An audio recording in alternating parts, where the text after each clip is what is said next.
My loving students and my respected followers, today I am here with having such different kind of Bengali sentences. Very often you use all this kind of Bengali sentences when you go to talk, when you go to write in Bengali, isn't it? তোমরা এই ধরনের বাংলা বাক্যগুলা কিন্তু সবসময় বলো এবং লেখো, clear? তাহলে এই ধরনের বাংলা বাক্য যদি এসে যায় তাহলে তাদেরকে আমরা ইংরেজিতে যদি লিখতে চাই বা বলতে চাই তাহলে আমাদের কিভাবে সেই বিষয়গুলোকে জেনে নিতে হবে। আজকের ক্লাস এই বিষয়। দেখো, যাই হোক, যেটাই হোক, যেটাই তোমার পছন্দ সেটাই নাও, যতই, ঠিক আছে, এই যে এক্সপ্রেশনগুলো, এই যদি ব্যর্থ হই এই যে এক্সপ্রেশনগুলো, তুমি যতই শক্তিশালী, এই যে যতই, যেটাই তোমার পছন্দ সেটাই তুমি নাও, ঠিক আছে, এই যে যেটাই, সেটাই এটসেট্রা, যেটাই বলো না কেন বা যাই বলো না কেন, যেই হোক না কেন, এই যে বিষয়গুলা আরও আছে, যখনই হোক না কেন, যেখানেই হোক না কেন, এই যে শব্দগুলো যদি আমাদের বাংলা বাক্যে এসে যায় এবং আমি যদি সেটা ইংরেজিতে বলতে যাই বা লিখতে চাই তাহলে আমরা কিভাবে লিখব? ক্লিয়ার ব্যাপারটা? আমাদের অ্যাকচুয়ালি বুঝে নিতে হবে আমাদের মিশনটা কি। ওকে, আমাদের মিশনটা হচ্ছে আমরা যারা বাংলা মিডিয়ামে রয়েছি তাদেরকে ইংরেজিতে লিখতে বা বলতে গেলে প্রথমে বাংলা ভাষায় বাক্যটা আসে এবং তাকে আমরা ইংরেজিতে কনভার্ট করি। This is, I suppose, easiest way for those who belong to Bengali medium, isn't it? In that case তোমাদেরকে এইভাবে বিষয়গুলো শিখে নেওয়াটা খুব ইম্পর্টেন্ট। ক্লিয়ার? মাতৃভাষার যে উপলব্ধিটা, তোমার নিজের ভাষার যে উপলব্ধি, সেই উপলব্ধির সাথে ইংরাজিতে না মিলিয়ে নিলে ইংরেজি লেখা বা বলার সময় সেই গভীরতা বা সেই যে আমরা বলি যে ভাষার যে রস, ঠিক আছে, সেইটা কিন্তু প্রকাশ পাবে না। ক্লিয়ার? তো এখন প্রশ্ন হচ্ছে যে এই যে টার্মগুলো, এই টার্মগুলো আসে কেন? আসলে এই টার্মগুলোকে আমরা ইংরেজিতে বলি অ্যাডভার্ব, ঠিক আছে? অ্যাডভার্ব কাকে বলে? অ্যাডভার্ব হচ্ছে ভার্ব সম্বন্ধে, ভার্বটা কেন, কখন, কোথায়, কিভাবে হচ্ছে সেটা যে শব্দটা বলে দেয় বাক্যে, সেটাই, সেই শব্দটাই হচ্ছে ওই ভার্বের অ্যাডভার্ব। ক্লিয়ার? এই যেই জিনিসগুলো আজকে আমরা ইউজ করতে যাচ্ছি সেগুলাকে বলে অ্যাডভার্বিয়াল লিঙ্কার বা অ্যাডভার্বিয়াল কনজাকশন বলে। ক্লিয়ার? তো অ্যাডভার্বিয়াল লিঙ্কার বা অ্যাডভার্বিয়াল কনজাকশন আমাদের কোথায় প্রয়োজন? যখন আমরা দুটো বাক্যকে যুক্ত করব। দ্যাট ইজ, আমরা ইংরেজিতে যদি বলি গ্রামারের দৃষ্টিকোণ থেকে তাহলে বলবো কমপ্লেক্স সেন্টেন্স, বাংলায় বলবো জটিল বাক্য। কমপ্লেক্স সেন্টেন্সগুলো যখন একের অধিক বাক্যকে আমরা যুক্ত করি সেই জায়গাটায় আমাদের এই অ্যাডভার্বিয়াল লিঙ্কারগুলো খুব প্রয়োজন। ক্লিয়ার? আমি তোমাদেরকে অ্যাডভার্বিয়াল লিঙ্কারগুলোর একটা লিঙ্ক দিয়ে দেব এবং আমি প্র্যাকটিস করিয়ে দিব বাংলা বাক্য মধ্য দিয়ে কিভাবে তাদেরকে ব্যবহার করা যায়, যেখান থেকে তোমাদের কমপ্লেক্স জয়নিং বা কমপ্লেক্স সেন্টেন্স তৈরি করার একটা ধারণা তোমাদের পরিষ্কার হয়ে যাবে। Clear? Just you have to do what you know. Just you have to follow my channel on regular basis and give time there. Okay, my class is all about 20 minutes or 25 minutes and full of resource, mind it. If you stop in between, then you cannot learn. You have to follow my each and every channel from first to last. Only then you can learn, isn't it? So from the viewpoint of learning, you follow my channel. Okay, then you see how easy to learn English from Bengali to English. Okay?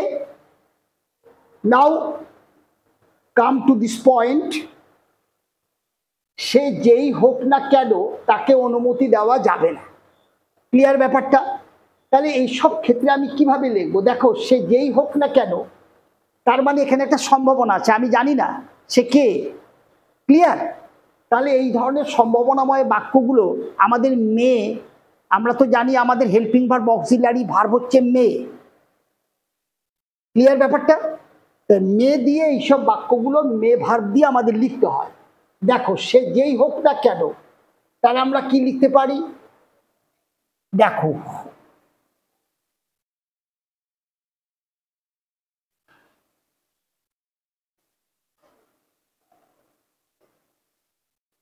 whoever, okay, whoever, অথবা একই মানে হবে whosoever। তাহলে এই যে যেই হোক না কেন, আমি কি লিখবো? whoever বা whosoever। এইবার লিখবো সে, তাহলে হি may be, he may be, তার মানে সে হতে পারে, যে কোনো একজন সে হতে পারে, মানে যেই সে হতে পারুক না কেন। তাহলে হুএভার বা হুসোএভার, হি মে বি, সে যেই হোক না কেন, এই মে বি ফর্মটা আমাদেরকে লিখতে হয়। কেন? এখানে একটা, আমরা তো জানি না তার সম্বন্ধে পরিষ্কার, তাই এখানে একটা সম্ভাবনা, এটা আমরা লিখে, সে হতে পারে, যে কেউ সে হতে পারে। অ্যাকচুয়ালি বাক্যটা যে কেউ সে হতে পারে। তাহলে হুএভার বা হুসোএভার একই মানে ইউজ করতে পারো, এটা শুনতে ভালো লাগে, সাউন্ড নাইস দিস ওয়ার্ড হুসোএভার। তাহলে হুএভার বা হুসোএভার, হি মে বি, তাকে অনুমতি দেওয়া যাবে না, কমা দিয়ে দাও, তাহলে হি, ঠিক আছে, কান্ট বি, এটা তো প্যাসিভ, অ্যালাউড, হয়ে গেল। তাহলে হি কান্ট বি অ্যালাউড, তাহলে এটা আমার প্যাসিভ, তাকে অনুমতি দেওয়া যাবে না। ঠিক আছে? তাহলে দেওয়ার সাথে আমার মানে ক্ষমতা বোঝায়, তাকে দেওয়া যাবে না। তাহলে he cannot be allowed. Clear? Passive ফর্মে আছে। মূল ভার্বের সাথে হবে বা যাবে থাকলে আমরা ওটাকে প্যাসিভ করি সিম্পল ফিউচারের, তাই না? তুমি এখানটায় উইল দিয়েও করতে পারো, he will not be allowed. Clear? কোনো অসুবিধা নেই। তুমি যাই বলো না কেন, অর্থাৎ তুমি যাই অথবা যেটাই বলো না কেন, তাহলে এখানে আমরা কি লিখবো? হোয়াট এভার অথবা হোয়াট সো এভার, একই মানে। খেয়াল করো, একই মানে। ঠিক আছে?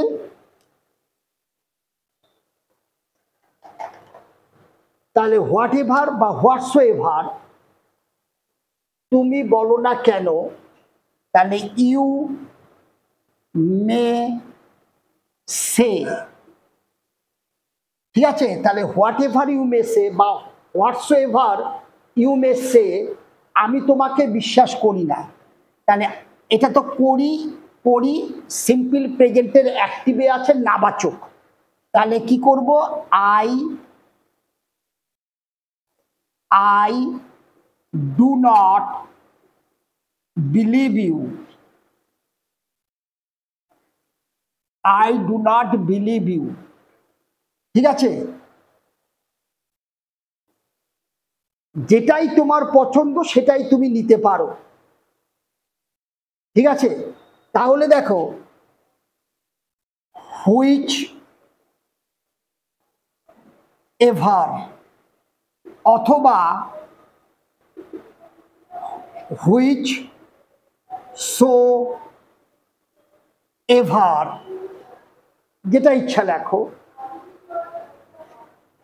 You like. ঠিক আছে? কমা, সেটাই তুমি নিতে পারো, ইউ মে টেক। ঠিক আছে, তাহলে এটা সম্ভাবনার কথা দিলাম, নিতে পারো। তাহলে হুইচ এভার বা which so ever you like you may take. এবার চলো, তুমি যতই শক্তিশালী হও না কেন আমি তোমাকে ভয় পাই না। Very good. তাহলে হাউএভার অথবা হাউসএভার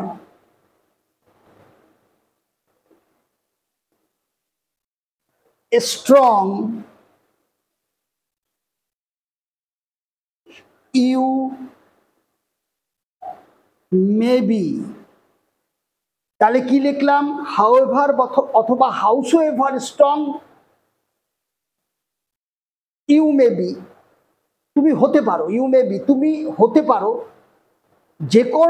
যে কোনোভাবে শক্তিশালী তুমি হতে পারো, বা যতটাই তুমি শক্তিশালী হতে পারো, আমি তোমাকে ভয় পাই না। তাহলে কি লিখব? I am not afraid. I am not afraid, অ্যাফ্রেডের সাথে প্রিপোজিশন কি হয়? Of you. ঠিক আছে, I am not afraid of you. যদি ব্যর্থ হই আমি আশা ছাড়ব না। ক্লিয়ার? দেখো এটা কিভাবে লিখবো? Even if I fail, even if, ঠিক আছে, ইভেন ইফ, এমনকি যদিও, এই অর্থে এমনকি যদিও আমি ব্যর্থ হই, তার মানে যদি আমি ব্যর্থ হই, এই সেন্সে ইভেন ইফ। ঠিক আছে, আই ফেল, আমি আশা ছাড়বো না। তাহলে কি লিখবো? আই, এটা তো সিম্পল ফিউচারের অ্যাক্টিভের নাবাচক আছে, বে বো তে শেষ হলে, ছাড়া তার সাথে বে বো তে শেষ হলে সিম্পল ফিউচারের অ্যাক্টিভের নাবাচক। তাহলে আই শ্যাল নট, আমরা জানি নটটা হেল্পিং ভার্বের পর বসে, তাহলে I shall not give up. Give up মানে ছেড়ে দেওয়া, তাই না? গিভ আপ, কি ছাড়বো না? হোপ। তাহলে কি লিখলাম? Even if I fail I shall not give up hope. Give up মানে ত্যাগ করা, গ্রুপ ভার্ব। এটাকে আমরা কি বলি? এটাকে আমরা বলি গ্রুপ ভার্ব অথবা ফ্রেজাল ভার্ব। ক্লিয়ার? তাহলে even if I fail I shall not give up, আমি ত্যাগ করব না হোপ, আশা। ক্লিয়ার? তাহলে দেখো এই ধরনের বাক্যগুলাকে এইভাবে তোমাদেরকে লিখতে হবে। তারপরে আরো কিছু আছে, সেটা আমি এখানে লিখে দিচ্ছি, দেখে নাও। দেখো, যখনই, তখনই, যেখানেই, সেখানে, একই। তাহলে আমরা এইভাবে কিভাবে লিখবো? দেখো, whenever অথবা whensoever, একই মানে, কিন্তু যখনই তুমি সো দিয়ে দিলাম মাঝখানে, সেটা শুনতে ভালো লাগবে, গ্র্যাভিটি বেড়ে যাবে। ঠিক আছে? তাহলে whenever বা whensoever তুমি আমাকে ডাকবে, তাহলে ইউ কল মি। ঠিক আছে, এটাকে তুমি ডাকবে, বেতে শেষ হচ্ছে, সিম্পল ফিউচারেও লিখতে পারো, you will call me, no problem. তাহলে whenever বা whensoever ইউ কল মি, তখনই মানে কমা। ক্লিয়ার? আমি চলে আসব, যেহেতু এইটাও ফিউচারে আছে, খেয়াল রাখবে, বাংলা ক্রিয়া লাস্ট বোতে শেষ হয়েছে, এটাও বাংলা ক্রিয়া ডাকাত, সেটা বেতে শেষ হয়েছে। দুইটা ফিউচার থাকলে আমরা কি জানি? একটা আমরা সিম্পল প্রেজেন্ট আর একটা আমরা সিম্পল ফিউচারে লিখি। এটা আমার টেন্স করানোর সময় এই কথাগুলো বলা আছে। তাহলে এইটা আমাদের সিম্পল ফিউচারে লিখে দেব। তাহলে আই শ্যাল কাম। ঠিক আছে? এবার চলো, যেখানেই তুমি চাও সেখানেই চলে যেতে পারো। তাহলে কি লিখবো? wherever হোয়ার এভার বা হোয়ার সো এভার, ক্লিয়ার? তাহলে হোয়ার এভার আর এখানে কি লিখলাম, হোয়ার সো এভার, দুটোই এক, কোনো চিন্তা নাই, যেটা ইচ্ছা ইউজ করো, ঠিক আছে? তাহলে wherever, where so ever you want, তুমি চাও, ঠিক আছে, তুমি চলে যেতে পারো, এটা একটা সম্ভাবনা। তাহলে ইউ কমা দিয়ে মে গো, ক্লিয়ার ব্যাপারটা? তাহলে হোয়ার এভার বা হোয়ার so ever you want you may go, যেখানেই তোমার মন চায় তুমি চলে যেতে পারো, ক্লিয়ার ব্যাপারটা? এইবার দেখো এই যে বাক্যের যে প্যাটার্নগুলো, এই যে আমি যেগুলো ইউজ করলাম, এগুলো সব লিঙ্কার বা কনজাংশন। এই লিঙ্কার বা কনজাংশন গুলো কোথা থেকে এসেছে? ভার্ব, আমাদের কনসেশন অফ অ্যাডভার্ব বলে, ক্লিয়ার? এদেরকে বলে কনসেশন অফ অ্যাডভার্ব।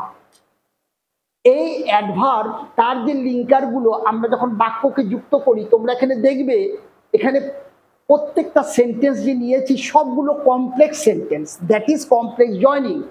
সেখানে দুটো করে বাক্য রয়েছে এবং লিঙ্কার গুলো দিয়ে বাক্যগুলো যুক্ত করা আছে, ক্লিয়ার? তো সেই দিকটায় আমরা আরো ভালো করে কমপ্লেক্স জয়নিং বা এই ধরনের বাক্যগুলো আরো কত ধরনের লিঙ্কার বা কনজাংশন আছে, কিভাবে করতে হবে, সেগুলো আমরা পরপর এই বাংলা বাক্যের উদাহরণ দিয়ে দিয়ে আমরা সেগুলো বোঝানোর চেষ্টা করব, ঠিক আছে? তাহলে আমাদের বাংলার সাথে ইংরাজিটা শিখে নিতে পারলে আমাদের প্রয়োগ ক্ষেত্রটা আরো বেশি সোজা হয়ে যাবে, ক্লিয়ার? তাহলে আজকে আশা করি আমার এই ক্লাসটা ফলো করতে পেরেছো। নেক্সট ক্লাসে আমি এই অ্যাডভার্বের যে লিঙ্কারগুলো কখন কোনটা হবে, কি বাংলার কি উচ্চারণে তারা এসে তোমার বাক্যে ব্যবহার হবে, সেই উচ্চারণ অনুযায়ী কনজাংশনগুলোর একটা চার্ট আমি নেক্সট ক্লাসে করে দিচ্ছি, অবশ্যই ফলো করো, ভেরি ইম্পর্টেন্ট এবং interesting, clear? Thank you, stay well.